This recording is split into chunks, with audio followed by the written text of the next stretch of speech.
છે કે 4 આરોપી અત્યારે આવી ગયા, એના ફોટા જોયા આપણે, એક ફરાર છે. પણ નજરે જોનારા 4 જણા એવા છે કે આની અંદર 20ની ટોળકી હતી, 20 થી 25 જણા બધા પાસે હથિયાર હતા.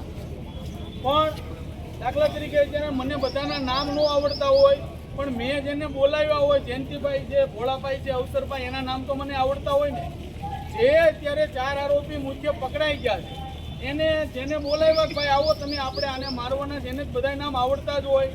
પણ પરિવારનું એવું કહેવાનું છે ને આગેવાનોનું અંદર એવી ચર્ચા થઈ કે અમને થોડોક ટાઈમ આપો, તો અમે તમારી ઉપર છોડી છીએ કે આપણે આ લોકોને ટાઈમ આપવો છે. પહેલાં તો જો 10 દી કેડે આ લોકો નો ભેગા કરે વળી 50,000નું ટોળું ભેગા થઈ, કારણ કે આ 4થો 5મો બનાવ છે.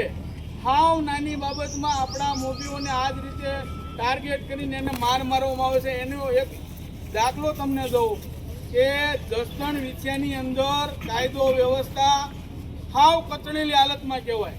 કૂતરાને મારવું અને માણાને મારવું સમાન છે. આ લોકો આ પ્રકારની ટોળકી રચી અને આપણા પરિવારના મોભીને જે છીનવો છે, આનો બદલો ખરેખર તો આપણે લેવો જોઈએ. પણ બધાનું એવું કહેવું છે થોડોક પ્રશાસન ઉપર ભરોસો મેકવી. તો મારું એવું માનવું છે કે 10 દીનો ટાઈમ આપો.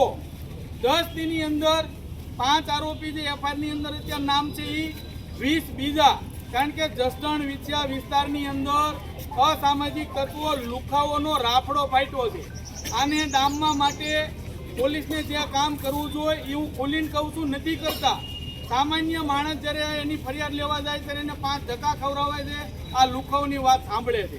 એટલે હવે આપણે નક્કી કર્યું કોળી સમાજે કે હવે ભાઈ માર નથી ખાવો, બરોબર?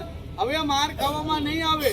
પોલીસ જરી કંઈ ઢીલું વલણ રાખશે તો 10 દિવસ પછી જે પણ અધિકારી આની અંદર તપાસ કરતા હોય એના પણ પટ્ટા આપણે ઉતારવા પડશે. કારણ કે ક્યાં સુધી ભાઈ આનો માણા મરી ગયો છે, સમાજમાંથી એક મોભી વિયો ગયો છે. એક છોકરાને જાહેરમાં નાની નાની બાબતમાં આવા લુકાઓ જો મારતા હોય તો જ્યારે કાયદો વ્યવસ્થા કચડેલો હોય ને ત્યારે સમાજે